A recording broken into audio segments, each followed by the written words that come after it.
निमित्त तुम्ही रक्तदान केलं आहे, स्वतः एक वेगळा आदर्श निर्माण करून दिलेला आहे.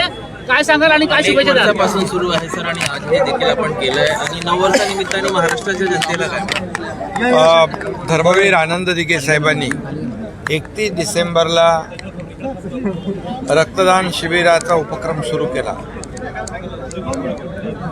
रक्तदानाशिवाय म्हणजे ज्याचा जीव वाचवायचा आहे त्याला रक्ताशिवाय दुसरा पर्याय नाही, हे लक्षात घेऊन दिघे साहेबांनी सुरू केलेल्या 28 वर्षापूर्वी रक्तदानाचा उपक्रम आजही सुरू आहे. मी स्वतः रक्तदान 31 डिसेंबरला करतो. या 31 डिसेंबरचा समारोप आणि नवीन वर्षाचं स्वागत 31 डिसेंबरला रात्री 12 वाजल्यानंतर रक्तदानाने या ठिकाणी सर्व रक्तदाते करतात. अशा प्रकारचा आगळा वेगळा हा उपक्रम आजही अखंडितपणे सुरू आहे. मी सर्व रक्तदात्यांना मनापासून शुभेच्छा देतो. त्याचबरोबर नवीन वर्षाचं मनापासून स्वागत करतो. 2024 हे नवीन वर्ष सर्वांना सुखाचं, समृद्धीचं, आनंदाचं, आरोग्यदायी जावो अशा मनापासून शुभेच्छा. या राज्यावरचं, बळीराजावरचं, सर्व सामान्य माणसावरचं संकट अरिष्ट दूर हो आणि या नवीन वर्षामध्ये सर्वांच्याच आयुष्यामध्ये चांगले दिवस येऊ द्या आणि त्यांच्या इच्छा आकांक्षा पूर्ण होऊ द्या आणि हे राज्य सुजलाम सुफलाम आणि समृद्ध होऊ द्या अशा प्रकारच्या सगळ्यांना शुभेच्छा. या राज्याचा सर्वांगीण विकास, या राज्यातल्या सर्वसामान्य माणसाला न्याय देण्याचं काम या नवीन वर्षामध्ये होईल अशा प्रकारच्या मनापासून मी सगळ्यांना शुभेच्छा देतो. मुख्यमंत्री शिंदे साहेबांचा संकल्प काय 2024 मध्ये? यामध्ये खरं म्हणजे या नवीन वर्षामध्ये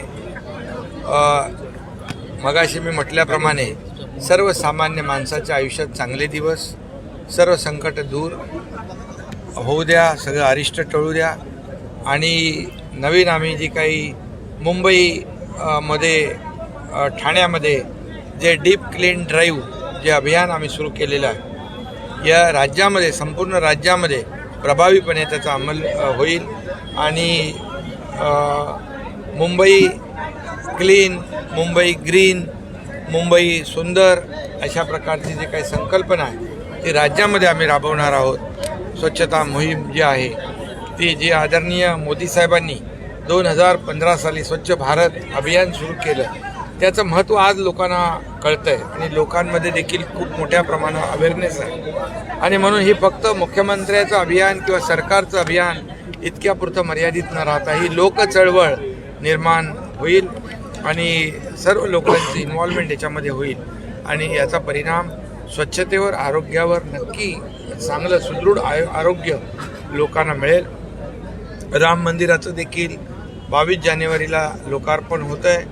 मी एवढंच सांगू इच्छितो की करोडो राम भक्तांचं स्वप्न होतं, त्याचबरोबर हिंदू हृदय सम्राट बाळासाहेबांचं, आनंद दिघे साहेबांचं, सगळ्यांचं स्वप्न होतं की अयोध्येत राम मंदिर व्हावं.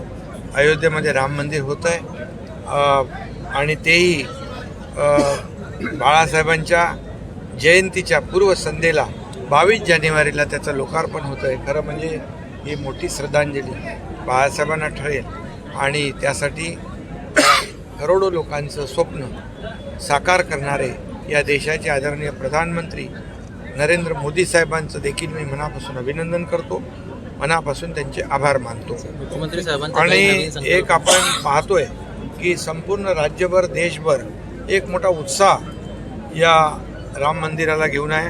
राम मंदिराचं लोकार्पण हे सगळा एक देशवासियांसाठी आनंदाची बाब आहे.